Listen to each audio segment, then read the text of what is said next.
The only people who don't want to disclose the truth are people with something to hide. Well, let's go to Steve in Riverside, California. Steve, you're on the Medved Show. Yeah, thanks, Michael. My conspiracy has to do with your radio hosts that keep insisting that Obama's a natural-born citizen when your sponsor, Hillsdale College, says he's not. Where does Hillsdale College ever say that President Obama is not because, by the way, if he's not a natural-born citizen, then he's not a citizen at all. Because he's never been naturalized. Isn't that right? No, hold on, right, hold Michael. on. Isn't that right? If he was not born in the United States, if you're not born in the United States, you have to go through a naturalization process. He never did he? Michael, there's a definition of a natural-born citizen that is different than the one you're using, obviously. No, there is not any meaningful definition of natural-born citizen, not that Hillsdale or anyone else would ever certify, other than someone who is born on the soil of the United States of America. Something called the Naturalization Act of 1790. Okay, so That's the only time that Congress defined it, and they defined it as the child born of citizen parents. Okay, let me tell you, this is, again, if you say a child born of citizen parents, does the Naturalization Act of 1790, in your understanding, does it insist that the parents, both parents, be U.S. citizens? It says citizens, not citizen, and it was... No. It says citizen parents, doesn't it? It says citizen parents, yeah, with S, not... And it changed the British law, which required that the father be a citizen. So this was the difference. That's why they okay. So if it did change the British law that claimed that the father be a citizen, the point is that President Obama, wherever he happened to be born, was the son of an American citizen whose name was Stanley Ann Dunham Obama. Right? That's his mother. Yes, but his father was an alien. Okay, given the fact that his father was an alien and was not a U.S. citizen, so what? And this is one of the things that is amazing to me, Steve. You understand that there is a lot of money involved and a lot of effort involved in presidential campaigns. Is it a secret? Has it ever been a secret that President Obama's father was an alien, that President Obama's father was not an American citizen? Everyone has always known that. Here's the question. Would the most brilliant legal minds in the country, some of whom worked for Hillary Clinton against Obama, some of whom worked for the Republican Party, if there was any doubt about Obama's citizenship, wouldn't they have gone after him when he first talked about running for president?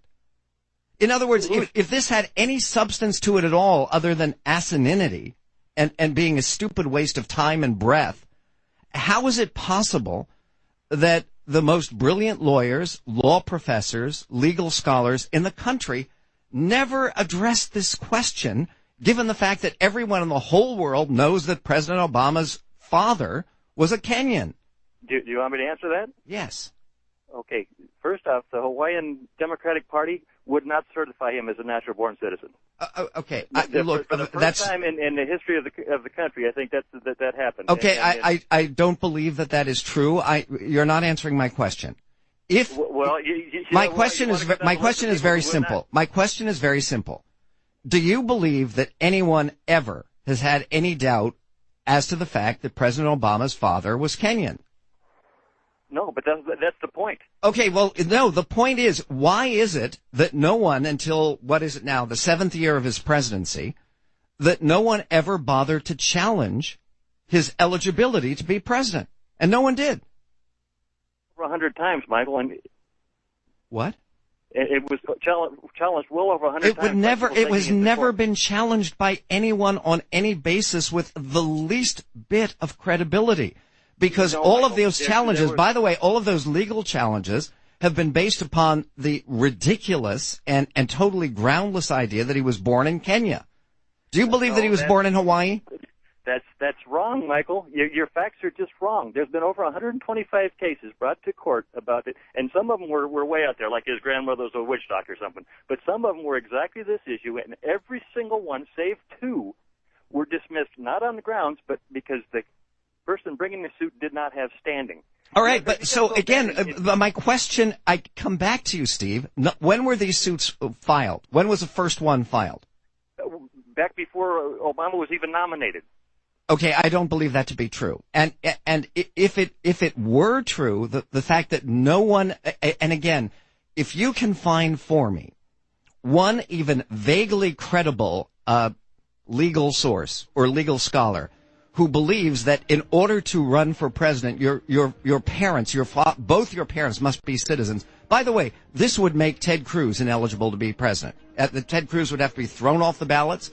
It would make Marco Rubio ineligible to be president. They would both have to be knocked off the ballots. And this is why this stuff is so stupid and so pernicious and such a waste of time. And why you're interested in it, and going back to the Naturalization Act of 1790, I don't know, it kind of puzzles me. And you really have to ask about why an intelligent person, as you manifestly are, would even spend time on it. We'll be right back. I was just looking up the Naturalization Act of 1790. It's Conspiracy Day, which our last caller brought up. And one of the points that is made in the Naturalization Act is it specifies that children shall be considered natural-born citizens if their fathers have been resident in the United States. It does not require the right of citizenship goes only to children whose fathers are citizens. In other words, it specifies, quote, the right of citizenship did not descend to persons whose fathers have never been resident in the United States. By the way, the act isn't even binding. It was superseded by the Naturalization Act of 1795, then another one of 1798, and finally all that was repealed by the Naturalization Act of 1802. So the interest in this and its application to Barack Obama is sick and basically insane. Let's go to Warren in Columbus, Ohio. You're on the Michael Medved Show. Hello, Warren. It's Conspiracy Day. Hello. I got a fun conspiracy. Go. What if Obama is really a Muslim and he's pretending like he converted to Christianity? Because he came out of nowhere. He was known as the Muslim senator from Kenya when he was in Chicago. No. And now, that's not that's not like true. The responsibility of your family, if you're a Muslim, to kill someone if they convert to Christianity. But he's still alive. They know where his family is, and if you don't kill whoever converts to Christianity and you're a Muslim, then they're supposed to kill you as their family member. Okay. Where do you have any indication that he was raised Muslim? I've seen some ads where, he was raised by his father in Indonesia, wasn't he? No, that's not his father. The guy in Indonesia was his mother's second husband, whose name was Lolo Sotoro, who was not a religious Muslim any more than his birth father was a religious Muslim. Here's the truth. Obama's grandfather converted to Islam. It was not a traditionally Muslim family. His grandfather converted to Islam. His grandfather, his father's father back in Kenya, was apparently a religious Muslim. His father was not. His father, by the way, drank himself to death, which is not a Muslim thing to do because you're not permitted to drink. And Obama literally spent only 3 weeks with his father when he was 8 years old, when Obama was 8 years old. He other than that did not know his father. His mother was sort of, as Obama describes it and other people describe it, his mother dabbled in every imaginable religion and no religion and probably was an atheist. She taught Buddhism at home. They had little statues of the Buddha at home. Yes, he grew up in Indonesia partially after his mother took him originally she took him from Hawaii, where he was born, to Mercer Island, Washington, outside Seattle, where he grew up as a little baby, and then back to Hawaii, and then to Indonesia, and then back to Hawaii to live with his grandparents. But at no time did Obama, growing up, ever live in a religious Muslim home. So I'm not sure where you get this idea that he would be obliged, or anyone would be obliged, to kill him or he'd be obliged to kill anyone else because they weren't Muslim. You follow? Oh, why do you stick up for him so much, Michael? It's not sticking up for him. It's sticking up for the truth. I mean, I think President Obama's a miserable president, but I don't believe he's a religious Muslim. I also don't believe he's a particularly religious Christian, because his brand of Christianity we know about, having attended Reverend Wright's church for all those years. But wouldn't it be kind of difficult if all these years you were a religious Muslim, but you had left no evidence of that at all? Warren, appreciate your call. Let's go to Tim in Tacoma. Tim, you're on the Michael Medved Show. Well, first I'd like to thank you for having me on the show. Been listening to you for a while, and I enjoy hearing the truth. Thank you. Thank you. So my conspiracy for the day, actually, it's kind of there's a bit of a duality in a conspiracy against Donald Trump.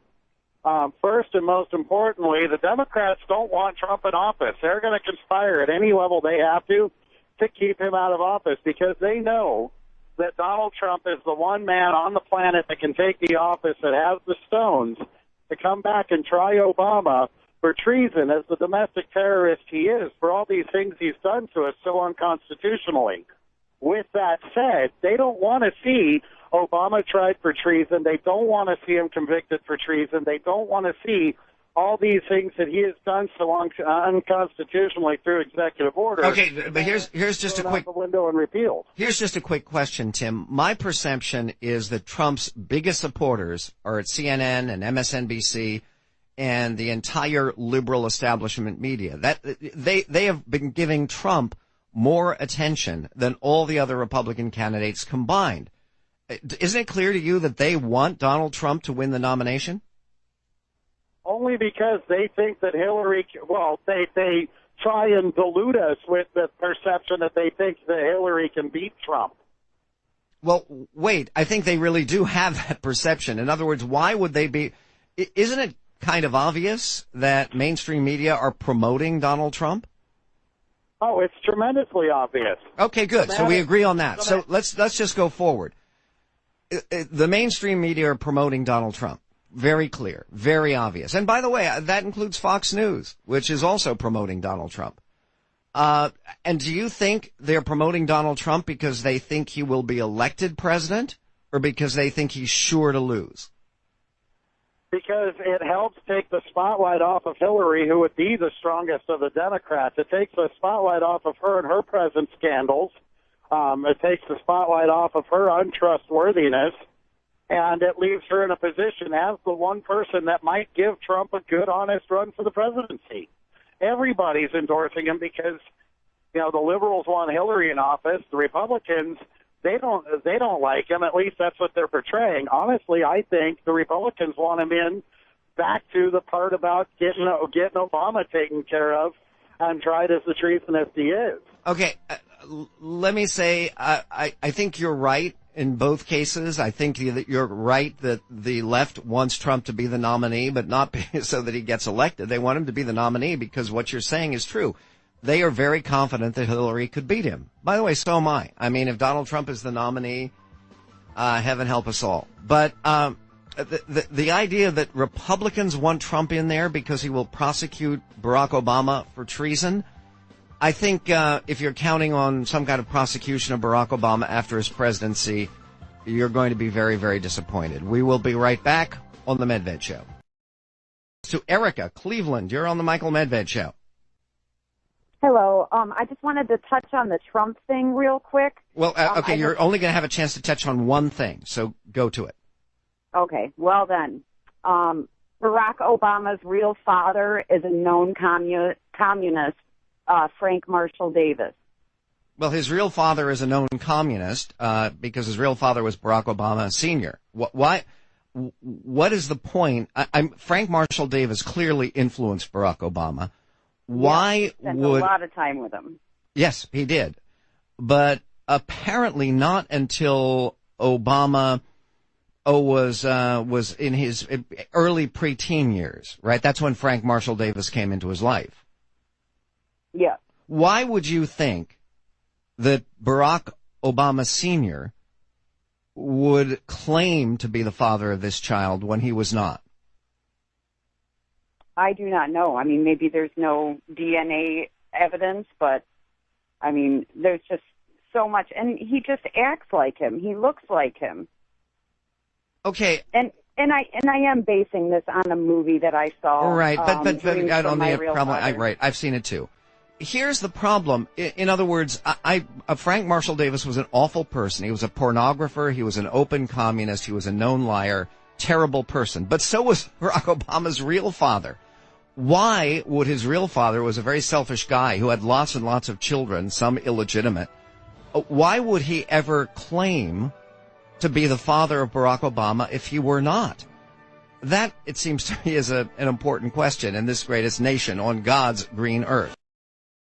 Tom in Seattle, you're on the Michael Medved Show, Conspiracy Day. Well, my conspiracy is that Obama has switched sides for us in the Sunni-Shia war. Now we're on the side of the Shias. We used to be on the side of the Sunnis. I think you would agree with me that there is a war between the Sunnis and the Shias, and Israel now is on the side of the Sunnis because they think Israel is important for them in this war. And now the result of the Iran deal is Iran is going to get the bomb. They get $150 billion that they can help Hezbollah and Hamas and Assad. And so now we're on the side of the Shias. And why do you think that is? Because, as you very well know, Tom, Sunnis are about 9 times more numerous than Shias. Why would we be on the losing side? Well, I'll tell you, I was preempted by an earlier caller, Michael, because I sent you an email and I said that I thought it was because Obama is a secret Shiite Muslim. Okay, stay on the line, because I want to get to that, because again, I don't believe that Shia Islam is strong in Indonesia, is it? I mean, what is Obama religiously? We'll get to that in a moment on Conspiracy Day.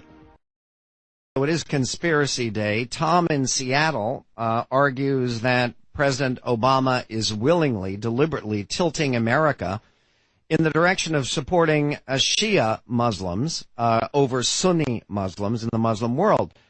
The question that I'm asking is that the population of Sunnis over Shias is just overwhelming. It's not even close. It's about 9-1. Some people would say 8-1, but it's many times.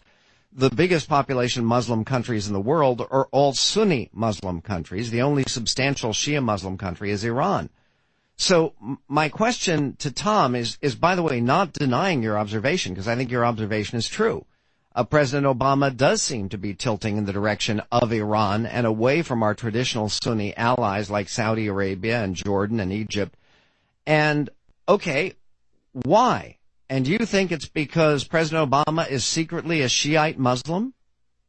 You knocked that down pretty convincingly, Michael, but I do have an answer. Your colleague, Ben Shapiro, who comes on after you. Who's right here in Seattle, right. Who's, by the way, right in the next room right now. But go ahead. He thinks that Obama is an anti-Semite. And Obama has, Israel is on the side of the Sunnis. And so, but again, where is it? I understand people sometimes say this and feel this, but there's no evidence for it. I mean, anti-Semites traditionally don't associate themselves with Jews. Will you agree with me? Yes, but but Obama has been every step of the way in his career. He's been associated with Jewish people.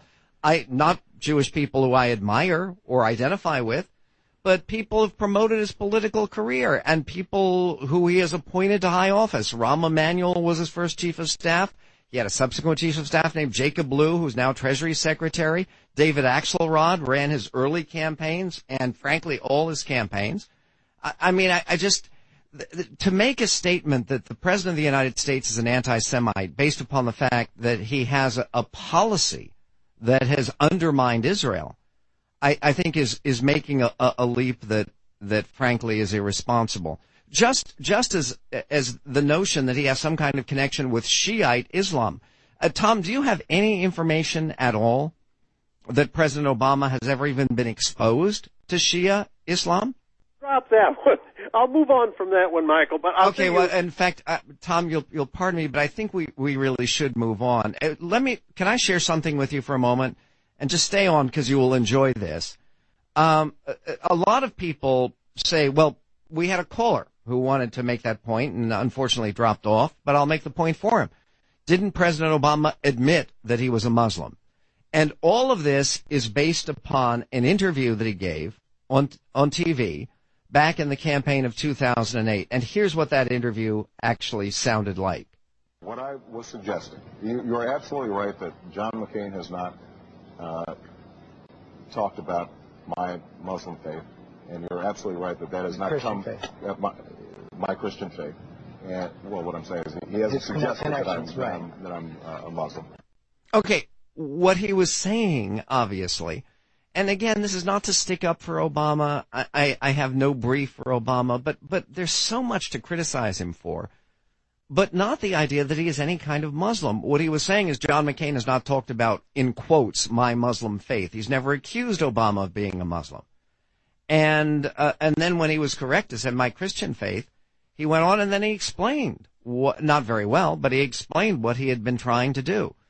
And if this is the best we can come up with for evidence that Barack Obama is a secret Muslim, kind of pathetic. Let's go to Charles in Columbus, Ohio. You're on the Medved Show Conspiracy Day. Michael. Hi. My conspiracy is that a substantial number of white Americans still see black America as second-class citizens or lesser. And I'm using the president and your caller really highlighted what I'm talking about. The majority of your calls today have been dealing with the president either being a Muslim or trying to substantiate, or not a naturalized citizen, or trying to usurp the Second Amendment. Okay? He's going into his 8th year as president, and he's still dealing with this. He's still dealing with this stuff.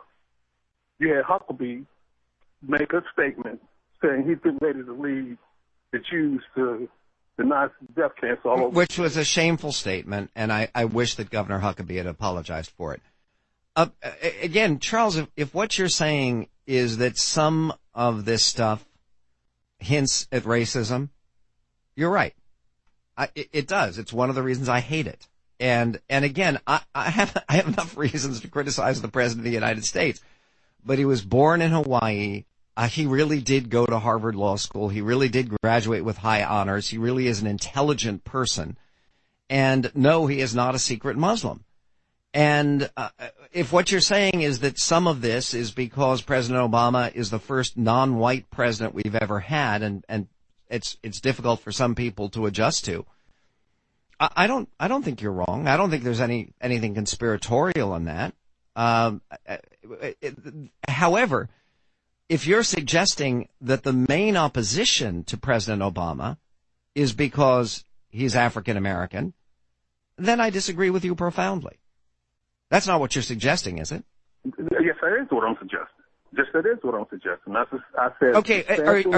Do you hold on for a moment? Just run a thought experiment with me. Mm-hmm.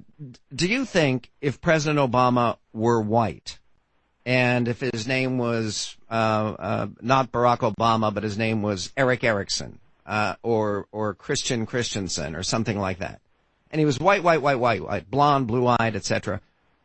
And other than that, he did exactly the same things that he's done as president.